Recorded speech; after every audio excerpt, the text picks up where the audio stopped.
మిత్రులందరికీ నా నమస్కారాలు.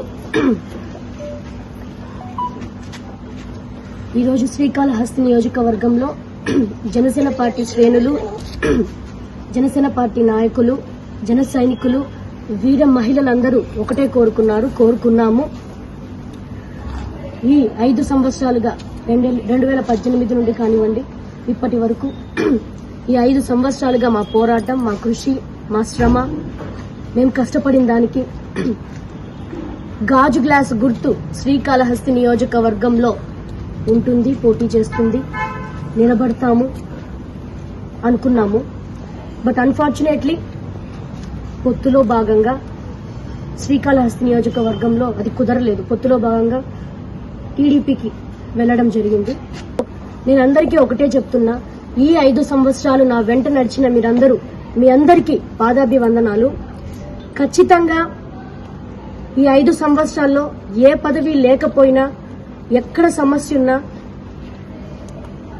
ఎక్కడ ప్రాబ్లం అని చెప్పినా వెంటనే వెళ్లి ఆ సమస్య కోసం ఫైట్ చేసిన వ్యక్తులం మనము. ఇంకా ఈ 5 సంవత్సరాలు కూడా ఎటువంటి పదవి లేకపోయినా మీ అందరి కోసం నేను నిలబడతాను, కష్టపడతాను. మీ అందరికీ ఒకటే చెప్తున్నా, ఆవేదన చెందొద్దండి, బాధపడొద్దండి, దిగులుగా ఉండొద్దండి.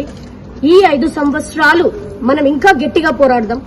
సమస్య ఎక్కడుంటే శ్రీకాళహస్తి నియోజకవర్గంలో వినుతా కోట మనమంతా అక్కడ నిలబడతాం, ఉంటాం. ఖచ్చితంగా అది చెప్తున్నాను. శ్రీకాళహస్తి నియోజకవర్గంలో ఎప్పటికైనా కొంతమంది అనుకుంటున్నారు, ఏదో వీళ్ళని బెదిరిస్తే లేదా వీరి మీద బురద చల్లితే ఇక్కడ నుంచి వెళ్లిపోతారేమో, ఇక్కడ ఉండరేమో, ఇక్కడ నుంచి తరిమేద్దాం, మన లైన్ క్లియర్ అవుతుందని కొంతమంది అనుకుంటున్నారు. ఖచ్చితంగా చెప్తున్నా మీ అందరికీ, ఏమీ అధికారం లేనప్పుడే, 15 రోజులు జైల్లో ఉన్నప్పుడే, ఇక్కడ నాతో ఎవరు లేనప్పుడే, నా ఫ్యామిలీ, మా అమ్మ నాన్న అందరినీ దూరం చేసినప్పుడే, అందరినీ హింసిస్తున్నప్పుడే నేను ఒక్కటే కోర్టులో కూర్చున్నాను. ఇక్కడ పక్కన కోర్టులో రాత్రి 11:30 వరకు. అందరికీ చెప్తున్నా, ఎవరైతే ఈ కుళ్ళు రాజకీయాలు, చీప్ ట్రిక్స్, పాలిటిక్స్ చేయాలనుకుంటున్నారో, శ్రీకాళహస్తి అంటేనే మాటలతో రాజకీయాలు జరిగిపోతాయి, ఇన్నాళ్ళు జరిగాయి, ఇంకా జరిగిద్దాం అనుకుంటున్నారు. ఖచ్చితంగా చెప్తున్నా, ఎప్పటికైనా శ్రీకాళహస్తి నియోజకవర్గంలో వినుతా కోట ఎటువంటి పదవి లేకపోయినా ప్రజలకి సమస్య అంటే అక్కడ నిలబడతాను.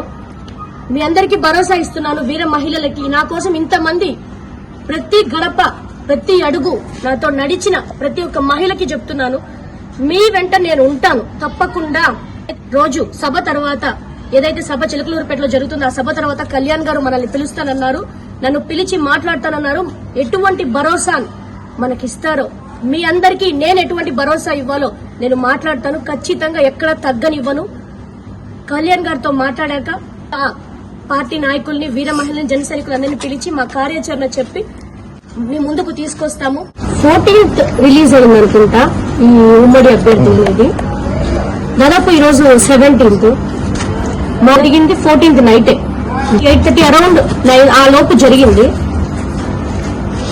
నేనే ఉమ్మడి అభ్యర్థి అయ్యిందంటే, ఈ సిచ్యువేషన్ ఇంకా అతనికి జరిగిందంటే, వాళ్ళ ఎవరికైనా జరిగిందంటే, ఒక ఉమ్మడి అభ్యర్థిగా హుందాతనంగా నేను ఎక్స్పెక్ట్ చేసింది. నిన్న నాకెవరో లింక్ పంపించారు. అప్పుడు నేను ఎక్స్పెక్ట్ చేశా, ఏ పార్టీ నాయకుడైనా, అది మీవాడో మావాడో పక్కనోడో పక్కన పెడితే, ఇలా చేయడం తప్పు అని ఒక్క మాట అన్నారేమో అని ఎక్స్పెక్ట్ చేశా. నాకు ఇంతవరకు ఫోన్ కాల్ నా ఫోన్ కి రాలేదండి. అమ్మా ఇది జరిగింది, మీ పార్టీ వాడా, నా పార్టీ వాడా, వాడెవడో కోవట్లా, నాకు ఫోన్ కాల్ రాలేదండి. కనీసం సానుభూతి పక్కన పెట్టేయండి, నాకు ఫోన్ కాల్ రాలేదు. అది కాకుండా పక్కన పెడితే నేను మీ ప్రెస్ వాళ్ళతో మాట్లాడారు, బల్జోన్ గురించి మాట్లాడతారు ఏంటండి? కులం గురించి ఎవరు అడిగారు మిమ్మల్ని? కులంతో ఎందుకు చెప్తున్నారు? కులంతో రాజకీయాలు చేయాలనుకుంటున్నారా మీరు? అది కాకుండా రభస అంటారు, జన సైనికుల్ని ఇదిగా మాట్లాడుతున్నారు, వైసీపీకి సానుకూలం ఏదో అవుతుంది అంటున్నారు. మీరు వైసీపీకి పాయింట్ ఇస్తున్నారు. 100కి డైల్ చేశామండి పద్ధతిగా, మేము 100కి డైల్ చేశాం. పోలీసు వచ్చి తీసుకెళ్లారు. వాళ్ళ పిఆర్ ఎందుకు వచ్చి అతన్ని విడిపించాలని చూస్తున్నాడు. నాటు బాంబు తీసుకొచ్చారండి, పేల్చి ఇంట్లో కేసేవి. సపోజ్ మా కార్యకర్తలు, మా నాయకులు ఇక్కడ లేకపోయి ఉంటే సిచ్యువేషన్ ఏంటి? ఒకటైతే చెప్పగలుగుతాను, జన సైనికులను ఎక్కడ తగ్గించి మాట్లాడితే మాత్రం సహించము. ఎక్కడ సమస్య ఉంటే అక్కడ వినుతా కోట ఉంటుంది ఖచ్చితంగా. జై జనసేన.